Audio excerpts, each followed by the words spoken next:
ছি, কি গন্ধ! এই গন্ধে তো ভালো করে শ্বাসটাও নেওয়া যাচ্ছে না। আরে বাবা, এই গন্ধতে তো বমি হয়ে যাবে রে। এই বি উইং এ থাকা লোকগুলো না যখন তখন এখানে ওখানে নোংরা ফেলে বেড়ায়। আর এ উইং লোকেদের তোদের মটনের থেকে তো আতরের গন্ধ বেরোয়। দেখো নাজমা, আমার মুখ খুলিও না। গেল কেন গেল? তোমাদের বিল্ডিং এ তো ডাস্টবিনও খুঁজে পাওয়া যায় না। এ কি বলে দেখো দেখো। খোদার দোহাই চুপ করুন। দেখুন না কাসেম চাচা, এই বি উইং এর লোকগুলোর জন্য না বাঁচা মুশকিল হয়ে গেছে। আরে সালমা, সামান্য একটা ব্যাপার। ড্রেনেজের পাইপ খারাপ হয়ে গিয়ে থাকলে মিউনিসিপ্যালিটির লোককে ডাকতে হবে। আপনি না সবসময় ওদের কথাই শোনেন। এই লোকগুলোকে তো এখান থেকে সরিয়ে দেওয়া উচিত। ইয়া আল্লাহ, এত ঘৃণা! এখন উইং এর হিসেবে মানুষের ভাগাভাগি হবে সালমা। হ্যাঁ আশরাফ, চাচা। মিউনিসিপ্যালিটির লোককে ফোন করো। ঠিক আছে চাচা। পরিচ্ছন্নতা আমাদের দেশের শেষ প্রাধান্যগুলির একটি। হয়তো এটাই একমাত্র দেশ যেখানে পরিচ্ছন্নতার জন্য অভিযান চালাতে হয়, আর দেশের বাজেটের একটা বড় অংশ পরিচ্ছন্নতার অভিযানে খরচ করতে হয়। আমাদের আজকের ক্রাইম পেট্রোলের এপিসোড একটা সোসাইটির আবর্জনা থেকে শুরু হলো, আর সোসাইটির ড্রেনেজ পাইপ থেকে পাওয়া আবর্জনা মানুষের মনের আবর্জনাকে টেনে বের করে নিয়ে এলো। আল রেহান মুম্বাইয়ের উপনগরীতে অবস্থিত একটি সোসাইটি। গত দুদিন যাবৎ আল রেহান সোসাইটিতে মারাত্মক দুর্গন্ধ ছড়াচ্ছিল। দুদিন যাবৎ সেখানকার মানুষের তার জন্য কোনো সমস্যাই হয়নি, কারণ আমরা সবাই নোংরা দুর্গন্ধে অভ্যস্ত হয়ে গেছি। কিন্তু আজ এই দুর্গন্ধ সব সীমা ছাড়িয়ে যায়। যখন শ্বাস নেওয়াও দুঃসাধ্য হয়ে দাঁড়ালো, তখন গিয়ে সোসাইটির সবাই একত্রিত হলো আর এই সমস্যায় দৃষ্টিপাত করলো।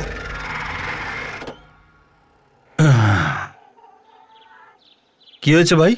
স্যার ওই পাইপটা খারাপ হয়ে গেছে স্যার। খারাপ হয়ে গেছে? ওইখানে। এই যাও, খোলো এটাকে।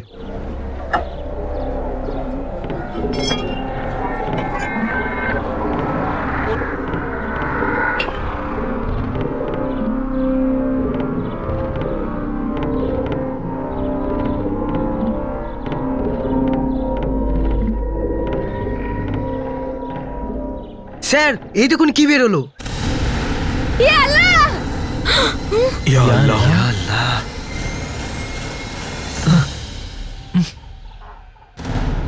কোথায় এই আলিহান বিল্ডিং? জান্নাতনগর স্যার।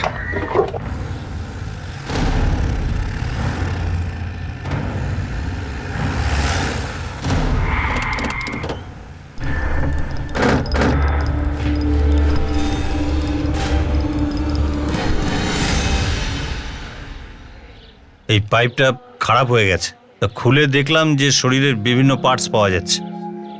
সিন্ধে, এগুলো ল্যাবে পাঠিয়ে দাও। Yes sir. এই ড্রেনেজের পাইপ আসে কোত্থেকে? স্যার এই বিল্ডিং এর 3টে উইং থেকে স্যার।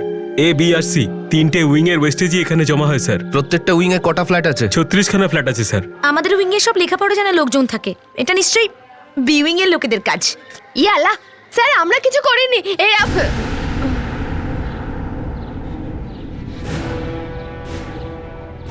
সিন্ধে, পুরো এরিয়াটাকে সিল করো। Yes sir. মার্ডার হয়েছে কিন্তু কোনো মিসিং কমপ্লেন নেই, তার মানে যে মারা গেছে সে ওখানকার বাসিন্দা নয়।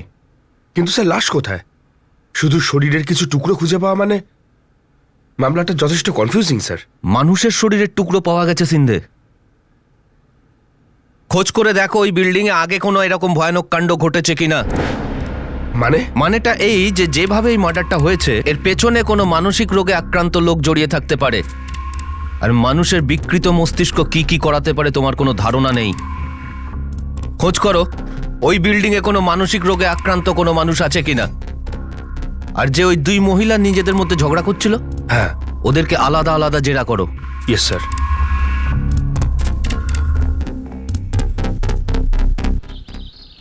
হ্যাঁ স্যার, আমাদের এখানে সব কম লেখাপড়া জানার লোকই থাকে, কিন্তু স্যার সবাই সব ভালো কাজকর্মই করেন।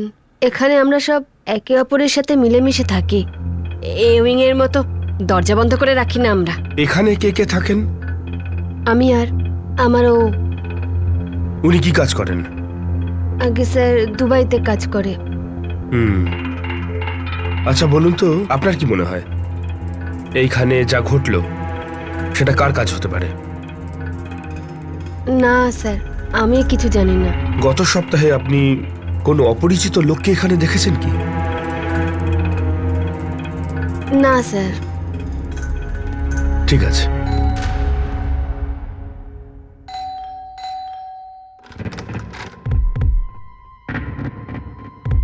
কিছু জিজ্ঞাসা করার ছিল। হ্যাঁ বলুন। সালমা দেবীকেও ডাকুন একবার। যা জিজ্ঞেস করেন আমায় জিজ্ঞেস করুন, আমি সব বলে দেব। দেখুন, এটা আমাদের প্রসিজিওরের একটা অংশ। আপনি প্লিজ ওনাকে এখানে ডাকুন। সালমা, সালমা হ্যাঁ বাইরে এসো। যাই। ভেতরে আসতে পারি কি? আসুন।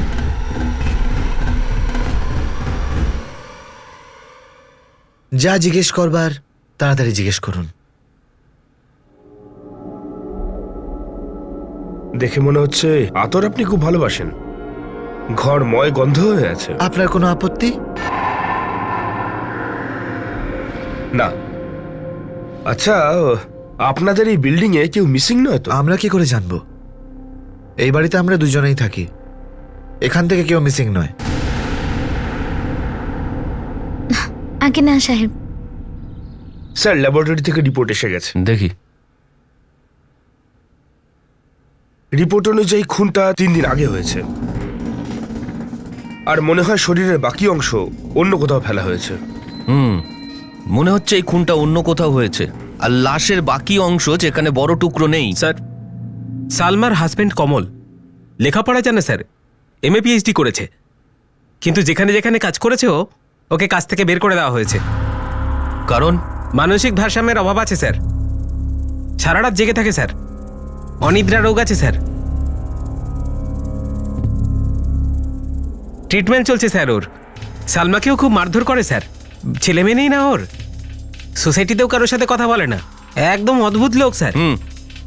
কমলের ওপর নজর রাখো, কি করে কোথায় যায় সব ইনফরমেশন চাই আমার। ড্রেনেজ থেকে যে লাশের দেহাংশ পাওয়া গিয়েছিল তার মূলে যাওয়ার চেষ্টা অনবরত চলছিল। এই এলাকা সেন্সিটিভ ছিল, তাই পুলিশ প্রতিটি বাড়িতে গিয়ে তল্লাশি চালানোর বদলে অন্য কোনো অপশন খুঁজছিল। পুলিশ সবার আগে এটা জানতে চাইছিল যে আসলে খুনিটাকে।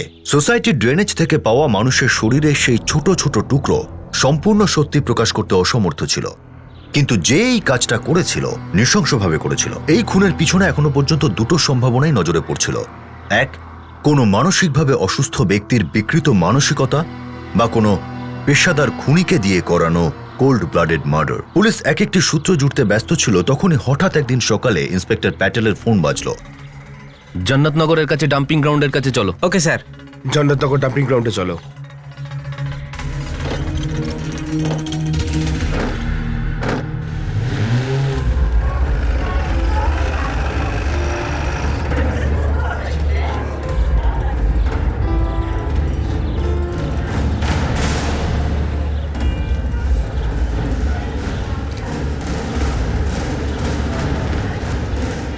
স্যার, আমি গত 2 দিন ধরেই খুব অসুস্থ, ছুটিতে ছিলাম।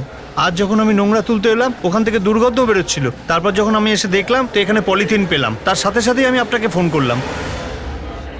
কামলে, এটাকে ফরেনসিক ল্যাবে পাঠাও। সিন্ধে এটা কোনো পেশাদার খুনির কাজ মনে হচ্ছে, কিন্তু এর পেছনে কি কারণ, কি উদ্দেশ্য সেটা বের করা দরকার। কমলের ব্যাপারে কোনো খবর? স্যার, যেমনটা কামলে সেদিন বলছিল, ও মোটেও স্বাভাবিক নয়, নিশাচর, সারা রাত ঘুরে বেড়ায়। ডেকে পাঠাও ওকে। Yes sir. কি হয়েছে রে? ডাম্পিং গ্রাউন্ড আছে না, ডাম্পিং গ্রাউন্ড, হাড় পাওয়া গেছে, মানুষের হাড়। হ্যাঁ সে কি? আসলাম ভাই, কে হতে পারে এই শয়তানটা? আমাদের এরিয়ায় কারোর নজর লেগেছে। কালা জাদু, এটা কালা জাদু। হে আল্লাহ, এরকমও হয় নাকি? 3 দিন আগে আপনি কোথায় ছিলেন? মনে নেই। আমি হেল্প করে দিচ্ছি। আপনি ডাক্তারের কাছে ছিলেন। ডাক্তারের কাছে যাওয়া কোনো অন্যায়? একদম না। আমি শুনেছি আপনি আপনার স্ত্রীকে মারধর করেন। কে করে না? সবাই করে। ভালো তো অতটাই বাসি আমি।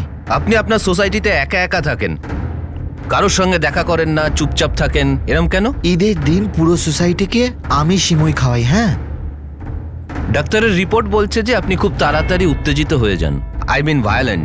আর যখন ভায়োলেন্ট হয়ে যান তো আপনি নাকি এইরকম বলেন যে মেরে ফেলবো, কেটে ফেলবো, চিড়ে ফেলবো। আপনাকে আগে একবার অ্যারেস্টও করা হয়েছিল। কে দিয়েছে রিপোর্ট? সালমা। এনিওয়েজ, কি মনে হয় আপনার এই মার্ডার কে করেছে? আপনিই বার করুন, এটা তো আপনার কাজ। আর কোনো প্রশ্ন আছে না? আমি যাব। যান। ধন্যবাদ।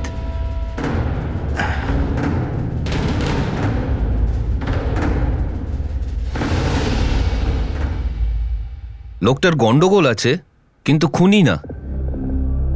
তাও ইগনোর করা যাবে না, নজর রেখো এর ওপর। Yes sir. তোমার খোঁচর থেকে কিছু খবর পেলে? আর কোথাও মিসিং কমপ্লেন জমা পড়েছে? এই এরিয়ায় তো নয়।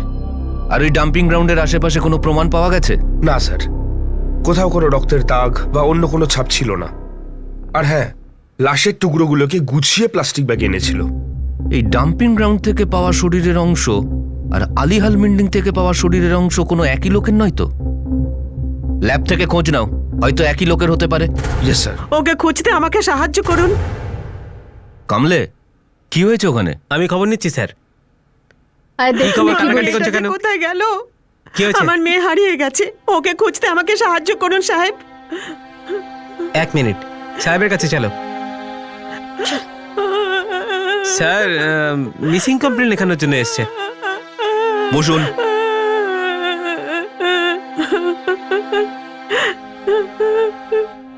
কি হয়েছে? সাহেব, সাহেব আমার মেয়ে হারিয়ে গেছে, ওকে খুঁজতে আমাকে সাহায্য করুন সাহেব। বয়স কত? 23-24 বছর বয়স হবে। নাম? রাজিয়া। কোনো কাজ করে ও? সাহেব বাসন মাজার কাজ করতো। কোথায়? আলিহান বিল্ডিং আছে না, ওইখানে।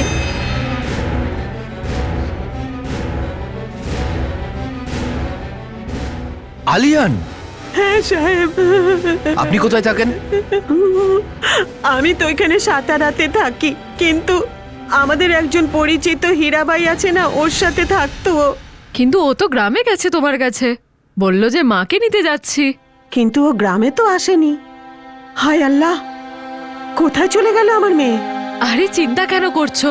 আরে ওই কাকাতো বোন সায়রা মাঝে মধ্যেই এসে ওকে নিয়ে যায়। আরে তুমি ভেতরে তো আসো প্রথমে আমরা আগে। দুজন ওকে খুঁজি। আচ্ছা ঠিক আছে, জিনিসপত্র আমায় দাও। সালাম আলাইকুম আম্মি। ওয়ালাইকুম আসসালাম। রাজিয়া এসেছে কি তোর কাছে? না তো, 10-12 দিন হলো আমার সাথে তোর কোনো কথাই হয়নি। কিন্তু হীরাবাই যে বলছে ও হয়তো তোর কাছে আছে। ভয় পাবেন না আম্মি, ও হয়তো কাজের মধ্যেই রয়েছে, হয়তো কারোর বিয়ে টিয়ে আছে, তাই ওখানেই আটকে পড়েছে। আমি তো একদম ঘাবড়ে গেছি মা, তুই তাড়াতাড়ি চলে আয়। হ্যাঁ। সালাম আলাইকুম, ভালো আছেন? আলাইকুম সালাম। আপনি রাজিয়াকে দেখেছেন কি? রাজিয়া তো 1 সপ্তাহ ধরে আসছে না। হায় আল্লাহ। আমার মনে হচ্ছে কিছু একটা গন্ডগোল আছে, আমাদের পুলিশের কাছে যাওয়া উচিত। চলুন। সিন্ধে, আলিয়ান বিল্ডিং এর ওয়াচম্যানকে ডাকো। Yes sir. আপনারা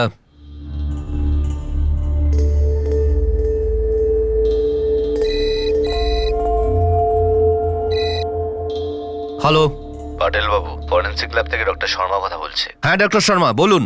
ডাম্পিং গ্রাউন্ডে আর ওই বিল্ডিং এর ড্রেনেজ পাইপে যে লাশটা পাওয়া গেছে সেটা একই ব্যক্তির, এবং সেটি একটি মেয়ে। আর তাছাড়া আংটি আর কানের দুল পেয়েছি, যা বিকেলের মধ্যে আপনার কাছে পাঠিয়ে দিচ্ছি। ঠিক আছে। Shinde, okay sir. আলিয়ান বিল্ডিং এ পাওয়া শরীরের অংশ আর ডাম্পিং গ্রাউন্ড থেকে পাওয়া শরীরের অংশ একই মানুষের, একটা মেয়ে। কোথাও এই মিসিং মেয়েটি রাজিয়া, তার সাথে কোথাও কোনো যোগ নেই তো? বডি পার্টসগুলো রাজিয়ান না তো? বডির সাথে পাওয়া জিনিসগুলো হাতে আসলে মামলা আরো সহজ হয়ে যাবে। কি নাম তোমার? হিদায়েত হোসেন স্যার। রাজিয়াকে শেষ কবে দেখেছিলে? 1 সপ্তাহ হয়ে গেছে স্যার। ওই রাজিয়া মেয়েটা এসেছিল সন্ধ্যে 7টার সময় প্রায়। চাচা, যদি তুমি এরম দিনের বেলাও ঘুমাও না, তাহলে হয়ে যাবে তোমার ওয়াচম্যানগিরি। আরে এখানে আর কে আসবে বল রাজিয়া? কার কাছে টাকা আছে চুরি করার মতো? আজ লেট হয়ে গেল। হ্যাঁ ব্যাস, এখন শালমাদির বাড়িতে কাজ করতে যেতে হবে। তুই খুব পরিশ্রম করিস। চাচা, পরিশ্রম করি বলেই তো মাকে তাড়াতাড়ি নিয়ে আসবো। এত ভালো চিন্তাধারা তোর, তো আল্লাহ তাআলা ঠিক তোর ভালো করবে। আমিন। আচ্ছা এবার আমি যাচ্ছি, দেরি হয়ে গেছে। হ্যাঁ হ্যাঁ আয়।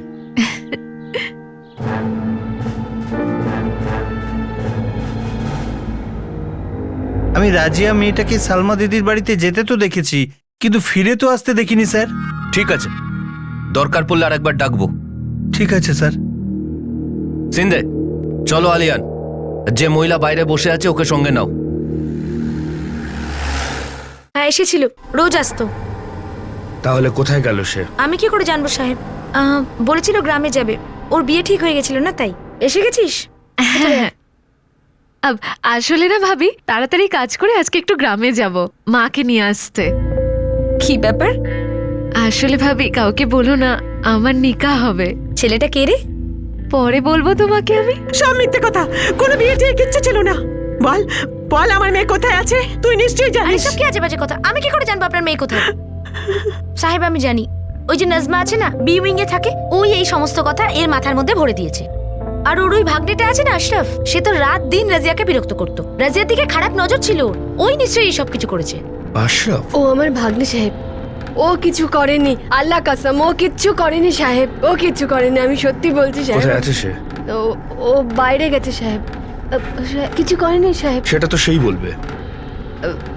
সাহেব ওইসব ওই সাদমা আপনাকে বলেছে না সাহেব, ও একদম পাগল, ওর কথার কোনো ঠিক নেই সাহেব, যা পারে বকে।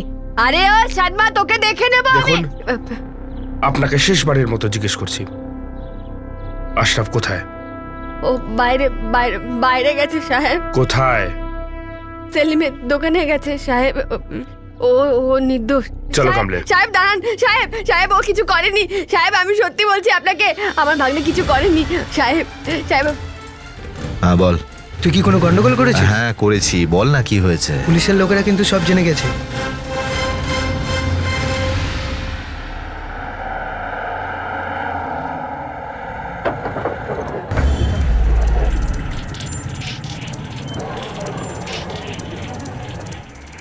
তোর নাম সেলিম?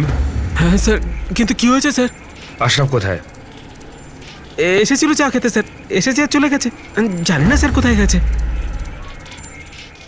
মনে হচ্ছে তোর পুলিশের চা খাওয়ার খুব শখ হয়েছে। হ্যাঁ, আমাদের পুলিশ স্টেশনের চা কিন্তু খুব কড়া। স্যার ও চাচার গ্যারেজে গেছে হয়তো, না হলে ওই সাকেল আছে না স্যার ভিন্ডি বাজারের, ওর কাছে গেছে হয়তো, যখনই ফাঁকা থাকে স্যার ওখানেই যায়। সাহেব কি হয়েছে? কেন রেখেছেন? কোথায় আমার মেয়ে? কোথায় আমার রাজিয়া? বসুন। কোথায় আমার মেয়ে রাজিয়া? একটা কথা বলুন, আপনি এই জিনিসগুলোকে চেনেন?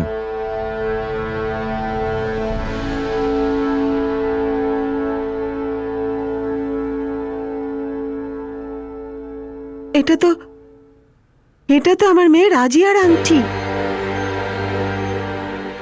আমি দিয়েছিলাম ওকে গত বছর ঈদে। আর এই দুলগুলো, এগুলো ওর। সাহেব, রাজিয়া কোথায় আছে? রাজিয়া? কি? রাজিয়া আর নেই।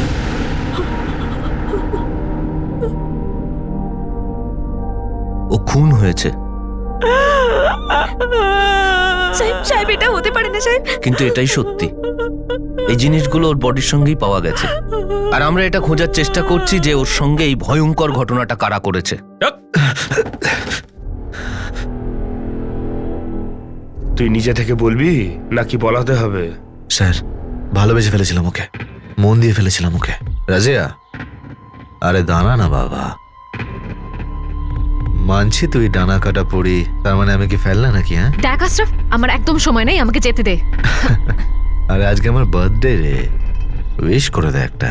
আশরাফ আমি তোকে বারবার বলেছি আমার এসব একদম ভালো লাগে না, সর আমার রাস্তা থেকে। তুই রাগ করলে না তোকে আরো ভালো লাগে। কাজে যাচ্ছিস নাকি? হ্যাঁ। আমাকে বিয়ে করে নে না, তোর কাজ ছাড়িয়ে দেবো পাক্কা। তোর কি মনে হচ্ছে না তুই একটু বেশি বাড়াবাড়ি করছিস? আরে নাটক তো তুই করছিস রে। হাতটা ছাড়। আজকে বার্থডে, আমার একবার উইশ তো করে দে। আরে গিফটটা দে না। গিফট চাই তোর? গিফট চাই তোর?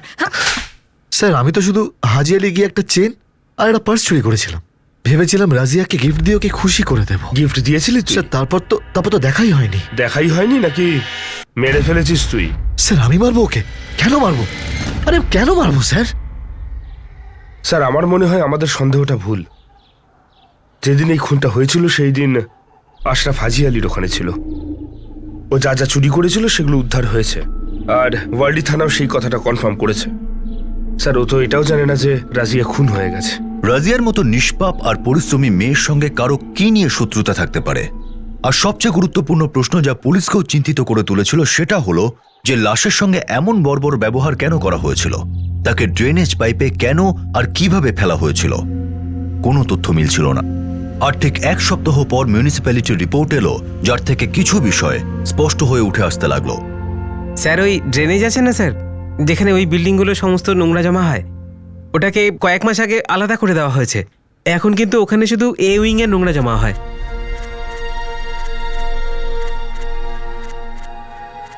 তার মানে এই উইংয়েই সব রহস্যটা জমে আছে। সিন্ধে, প্রত্যেকটা ঘরে গিয়ে প্রত্যেকটা পাইপ চেক করতে হবে, আর প্রত্যেকটা পাইপের প্রত্যেক ইঞ্চি দেখতে হবে।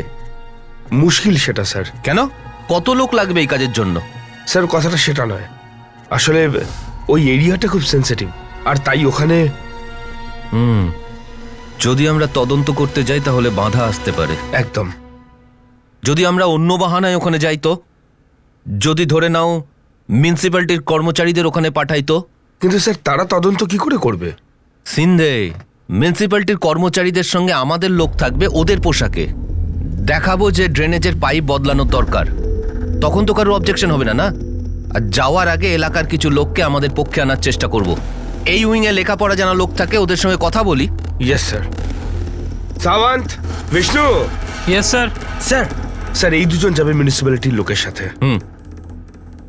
সাওয়ান্ত। Yes sir. তদন্তটা করতে হবে। Okay sir. কিন্তু একটু অন্যরকম ভাবে।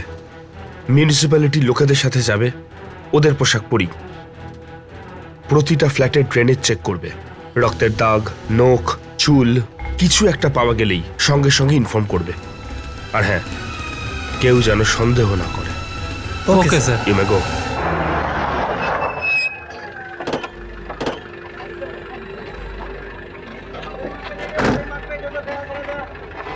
নমস্কার। সালাম। আমি ফোন করেছিলাম। আচ্ছা, আসুন আসুন। আপনাদের যে সবসময় ড্রেনেজ খারাপ হওয়ার জন্য সমস্যা হয়, সেটা একেবারে ঠিক হয়ে যাবে। আমরা পাইপের মেজারমেন্ট নেব, কি কি করতে হবে তার খোঁজ খবর নেব। আগে অনেক অনেক ধন্যবাদ। আর আমাদের দিক থেকে আপনি পুরো কোঅপারেশন পাবেন। মাথায় রাখবে, কারো যেন কোনো অসুবিধা না হয়। Okay sir. হুম।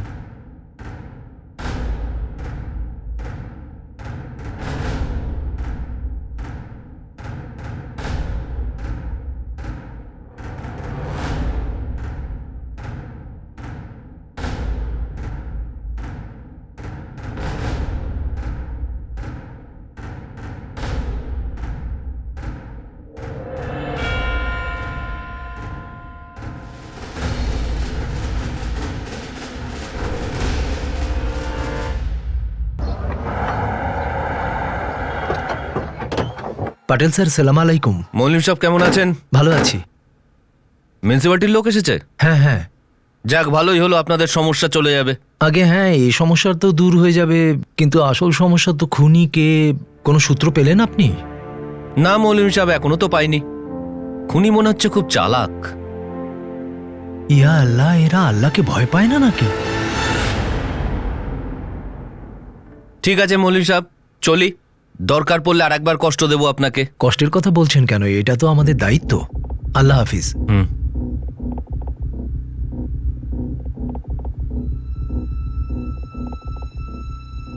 বলো বিষ্ণু।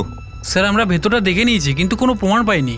স্ট্রেঞ্জ, কিচ্ছু পাওয়া যায়নি। স্যার, আমরা ভেতরটা ভালো করে দেখলাম, শুধু একটা ঘর ছেড়ে, 506, কারণ বন্ধ ছিল। ওই ঘরটা কার? স্যার, ওটা মৌলভী সাহেবের, যে এখানে দাঁড়িয়ে ছিল। তুমি ওর কাছ থেকে চাবি চাওনি কেন? স্যার, ওনার কাছ থেকে চাবি না স্যার। কিন্তু কেন বিষ্ণু? স্যার, মৌলভী সাহেবের ঘরে। আরে সিন্ধে, ওখানে এক মিনিট, যে ড্রেনেজ থেকে আমরা বডি পার্টস পেয়েছিলাম সেখানে শুধুমাত্র এই উইং এর জল আসে। এই উইং এর সব কটা ফ্ল্যাট দেখা হয়ে গেছে, মৌলভী সাহেবের ঘর ছাড়া। আর রাজিয়াকেও শেষবার এই উইং এ যেতে দেখা গেছে। চলো।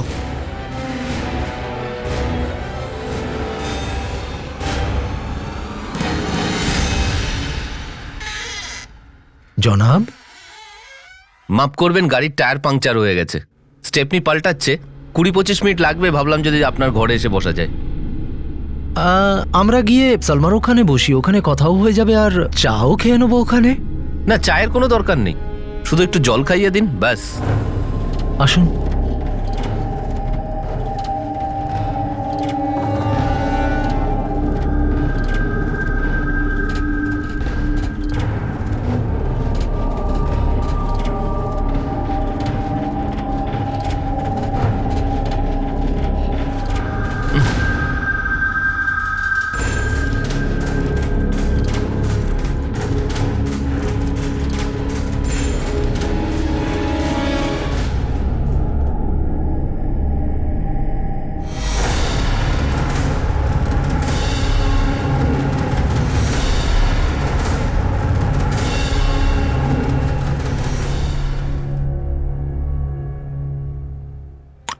পাটিল স্যার?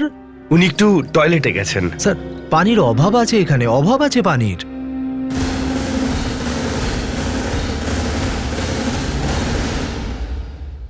মৌলভী সাহেব, এই সুগন্ধ? জনাব, আতরের সুগন্ধ লোকে সম্মানে, শ্রদ্ধায়, ভালোবাসায় দিয়ে যায়, ব্যাস। লোক আপনাকে ভালোবেসে দিয়ে যায় আর আপনি সেগুলো বাথরুমে ফেলে দেন। বা মৌলভী সাহেব, লোকের ভালোবাসার কোনো কদর নেই। লোক বিশ্বাস করে যে আপনি ওদের সঠিক পথ দেখানোর লোক, জীবনে বেঁচে থাকার জন্য সঠিক রাস্তা দেখানোর লোক। লোকের নজরে আপনি ক্ষুধার সমান মৌলভী সাহেব। আপনার একটা কথার উপর মানুষ চোখ বন্ধ করে ভরসা করে, আর আপনি ওদের ভালোবাসার এই পরিণাম দিলেন। ওদের ভালোবাসা আর ভরসাকে আপনি টুকরো টুকরো করে দিলেন। জনাব, এসব আপনি কি বলছেন? আপনি আপনার দোষ এখানে স্বীকার করবেন না, পুলিশ স্টেশন যাবেন।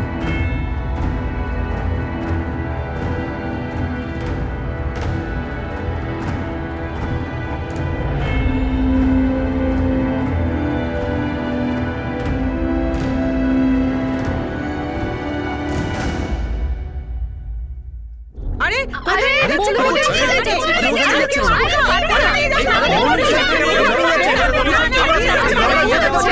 হ্যাঁ, জবাব দাও, জবাব দাও।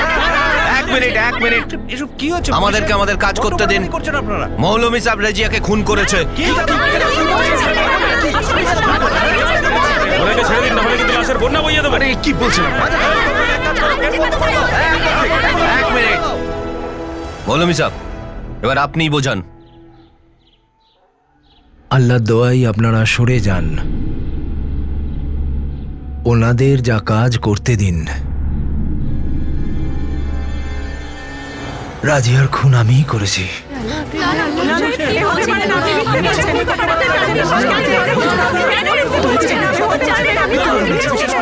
আমি মিথ্যে বলছি না।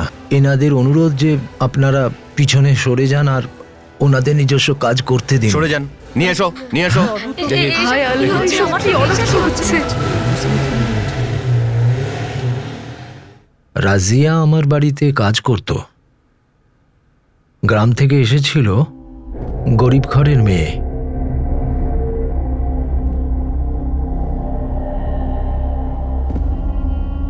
দেখো রাজিয়া, হ্যাঁ, পারলে তুমি একদিন ছুটি নাও, মাঝে মাঝে আরাম করো। চাচা, আরাম করলে কি করে হবে? যত তাড়াতাড়ি টাকা জমাবো তবেই না মাকে এখানে নিয়ে আসতে পারবো। ওর মনে উচ্চাশা ছিল, চেহারায় নিষ্পাপ ভাব, চোখে ছিল স্বপ্ন।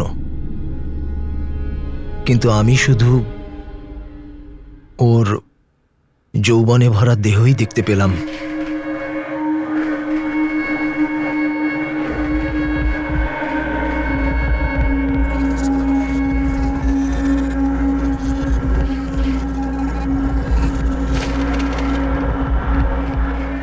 ও সকাল সকাল এসে পানি ভরে দিত রোজ।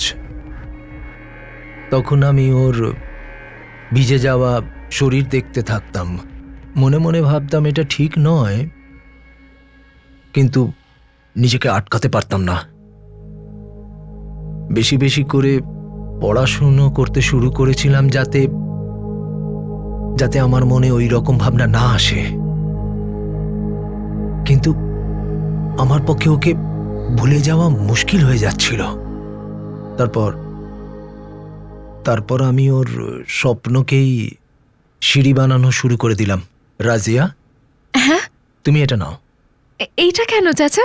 এটা মিষ্টি, প্রথমে খেয়ে নাও, তারপর কাজ করো। এই নাও।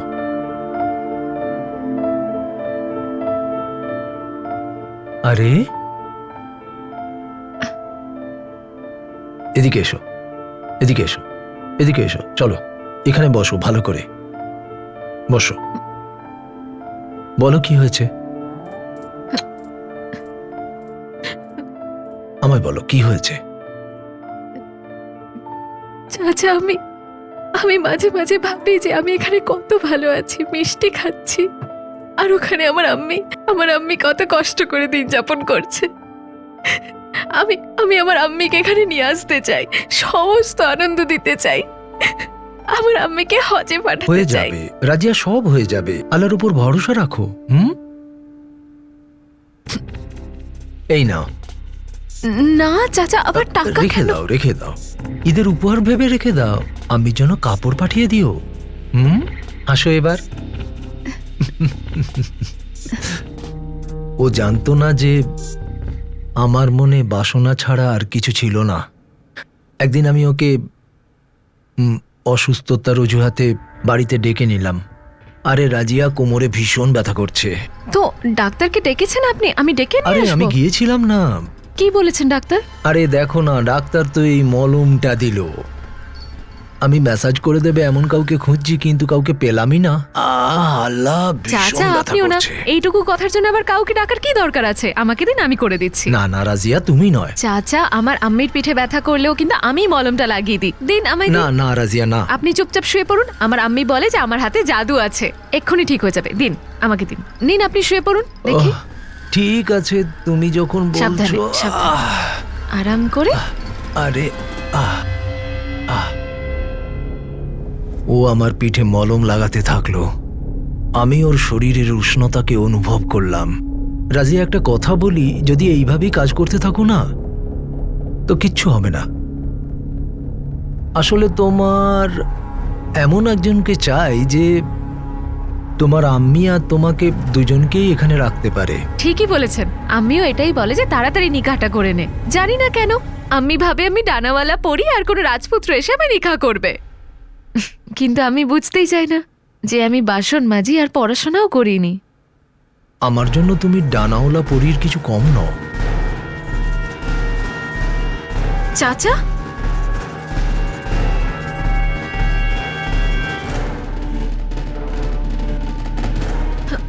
চাচা নয়, হাসিম বলো। ও উঠে চলে গেল। পরের দিন এলো না। যেদিন ফিরে এলো সেদিন হয়তো সত্যিটা বুঝতে পেরেছিল। ও জেনে ফেলেছিল যে এই সম্পর্ক ওর সমস্ত স্বপ্নকে সফল করতে পারবে, ওর মাকে এখানে আনতে পারবে। তা আপনি ওর সঙ্গে বিয়ে করবার সিদ্ধান্ত নিয়েছিলেন, তারপর কি হলো যে আপনি ওর সঙ্গে এরম ব্যবহার করলেন? না, আমার নিকে করার কোনো ইচ্ছে ছিল না। হ্যাঁ, আমি জানতাম যে ও স্বচ্ছ, সৎ, তাই টাকার বিনিময়ে নিজেকে কারুর হাতে তুলে দেবে না।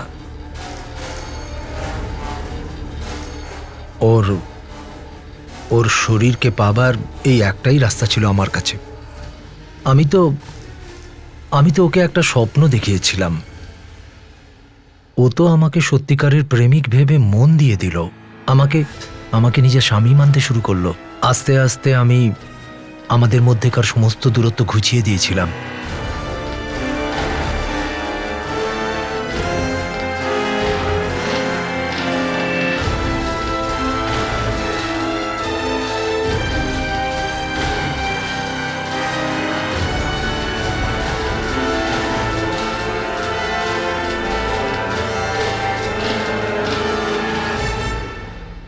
তারপর একদিনও বাড়িতে এসে। শোনো। হ্যাঁ বলো। আমি আসলে বলছিলাম যে আমাদের না তাড়াতাড়ি সিদ্ধান্তটা নেওয়া উচিত। কি ব্যাপারে? নিকাহ। কেন? আসলে না, আমার মনে হয় না যে আমাদের ব্যাপারটার বেশি দিন আড়াল থাকবে। মানে এই ঘরে আরেকজন আসতে চলেছে। রাজিয়া? হ্যাঁ, আর জানো, আমি তো ভেবে নিয়েছি মাকেও এখানে ডেকে নেব। আসলে কি বলো তো, তুমি যতই পড়াশোনা করো কিন্তু বাচ্চা সামলাতে তো জানো না। আরে কি উল্টোপাল্টা কথা বলছো? উল্টোপাল্টা কি বলছো তুমি? তুমি কথা দিয়েছো, আমাকে ভরসা দিয়েছো। হ্যাঁ, কিন্তু কিন্তু কি? কিন্তু তোমার অন্য কোনো উদ্দেশ্য নেই তো? দেখো, এরকম করো না, আমার জীবনটা নষ্ট হয়ে যাবে। আমি কাউকে মুখ দেখাতে পারবো না। আমার আম্মি না, দেখো তুমি আমার সঙ্গে মজা করছো তাই না? ভীষণ খুশি না তুমি? আর ওই বাচ্চাটাকেও ততটাই ভালোবাসবে না যতটা তুমি আমায়। শোনো না, একবার শুধু বলে দাও। আরে সরে যাও এখান থেকে। তোমার কি মাথা খারাপ হয়েছে? মৌলবী আমি, লোকে কি বলবে? লোক? আজ হঠাৎ লোকের কথা কেন এলো? আর সেদিন তোমার লোকের কথা মাথায় আসেনি যেদিন তুমি আমাকে নিজের প্রয়োজনে ব্যবহার করেছিলে? দেখো, আমি তোমাকে টাকা দিচ্ছি, তুমি ডাক্তারের কাছে চলে যাও। বাহ মহান মৌলবী সাহেব, বাহ। এখানে তো তুমি বেঁচে যাবে, কিন্তু আল্লাহ তাআলার কাছে কি করে ক্ষমা দেখো চাইবে? এইসব বড় বড় কথা তুমি আমাকে শোনাতে এসো না। ঠিক আছে, ঠিক আছে জনাব, তাহলে তুমিও জেনে রাখো যে আমি এক্ষুনি বাইরে বেরোবো আর সবাইকে বলে দেবো যে এই বাচ্চাটা কার। জীবন্ত অবস্থায় তুমি আমাকে আগুনে ঠেলে দিয়েছো না, তাহলে এটাও মনে রেখো, এই আগুনে আমি একা জ্বলবো না, তোমাকেও সাথে নিয়ে যাব।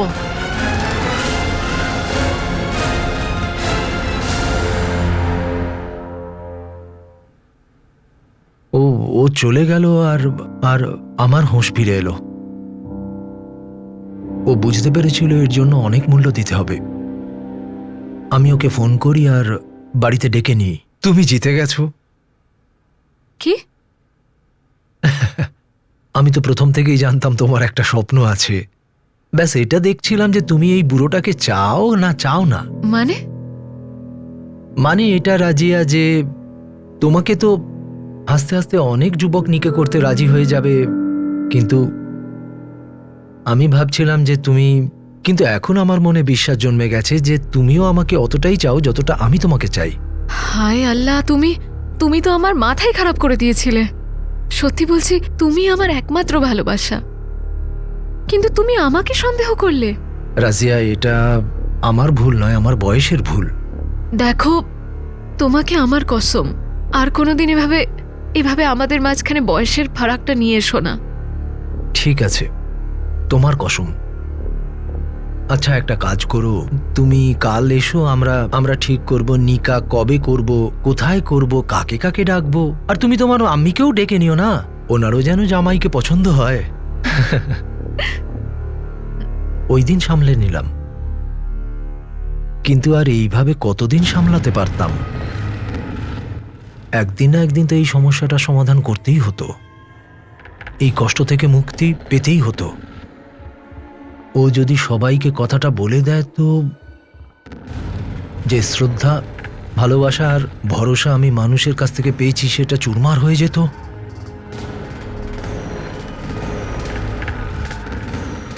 আমি সারা রাত বসে বসে ভাবতে থাকলাম। এখন আর কোনো রাস্তা খোলা নেই, রাজিয়াকে রাস্তা থেকে সরাতেই হবে। পরের দিন ও এলো, কিন্তু ওর মুখশ্রীতে এত খুশি ছিল সেটা আর আপনাকে কি করে বলবো। আরে রাজিয়া, আমি গ্যাসে চা চাপিয়েছি, একটু দেখে নাও না।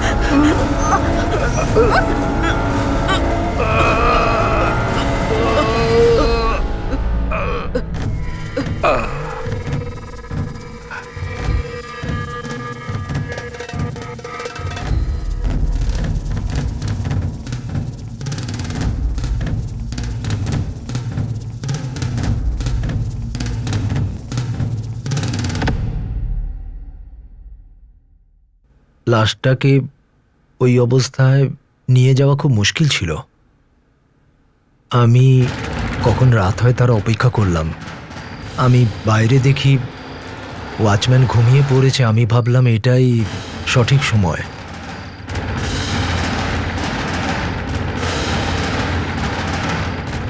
কিন্তু বিপদ ওখানে দাঁড়িয়েছিল। আমি বুঝতে পারলাম এই পাগলটা এখান থেকে যাবার ছেলে না। তবুও আমি অপেক্ষা করি, কিন্তু ও যখন ওখান থেকে সরল না তখন আমি বাড়িতে ফিরে এলাম আর ছুরি হাতে নিই আর লাশের টুকরো টুকরো করে এক একটা টুকরো পায়খানার পাইপ দিয়ে বের করা শুরু করে দিই। আর কোনো রাস্তা ছিল না আমার কাছে। যে টুকরোগুলো পাইপ দিয়ে গেল না সেগুলো আমি একটা পলিথিনের ব্যাগে ভরে, স্যার, শয়তান কাবু করে নিয়েছিল আমার বিচার বুদ্ধি।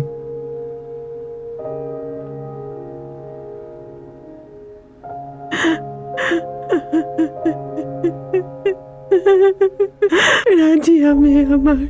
ভরসা করা দোষের নয়। মানুষ যদি মানুষের উপর ভরসা না করে তাহলে ধ্বংস বেশি দূরে নেই, কিন্তু কারো উপর ভরসা করার আগে সতর্ক থাকাটা খুবই জরুরি। ইচ্ছাকে ভালোবাসায় আর ভালোবাসা থেকে সম্পর্ক তৈরির সময় এই সতর্ক থাকা তো ভীষণই প্রয়োজন। রাজিয়া পরিশ্রমী ছিল, তার মনে যে স্বপ্ন ছিল সেটা পূরণ করার জন্য সে একটা সমঝোতা করেছিল, আর সে সেটা সততার সঙ্গে পালনও করছিল। কিন্তু নিজের জীবনের এই গুরুত্বপূর্ণ সিদ্ধান্ত নেওয়ার সময় সে তার মা, নিজের খুড়তুতো বোন বা কাছের লোকেদের সঙ্গে আলোচনা পর্যন্ত করেনি। সে এটা ভুলে গিয়েছিল যে যে সম্পর্ক সে এগিয়ে নিয়ে চলেছে তার উপর এখনো পর্যন্ত আইনের কোনো স্বীকৃতিই নেই। চোখ বন্ধ করে ভরসা করার ফল শেষ অবধি এটাই হলো যে যাকে সে নিজের সবকিছু মেনে নিয়েছিল তার ভিতরে শয়তানটাকে সে দেখতে পায়নি। ভদ্রতার মুখোশের পিছনে লুকিয়ে থাকা জানোয়ারকে সে চিনতেই পারেনি। যদি রাজিয়া নিজের মায়ের সঙ্গে বা নিজের কাছের লোকেদের সঙ্গে এই বিষয়ে কথা বলতো, ভেবে চিনতে পদক্ষেপ নিত, তাহলে হয়তো এই নোংরা লোকটার মুখোশের আড়ালের নোংরা মানসিকতাকে সে সঠিক সময় চিনে ফেলত। মৌলভী কাসেমের বিরুদ্ধে তার ঘৃণ্য অপরাধের জন্য মামলা দায়ের হয়েছে আর তাকে যাবজ্জীবন সাজা দেওয়া হয়েছে। আপনাদের সঙ্গে আবার দেখা হবে পরবর্তী এপিসোডে আরও একটা চাঞ্চল্যকর কেস নিয়ে। ততক্ষণ নিজের খেয়াল রাখুন, সতর্ক থাকুন, সুরক্ষিত থাকুন আর দেখতে থাকুন ক্রাইম পেট্রোল সতর্ক। শিক্ষা একজনের, জ্ঞান আমাদের সবার।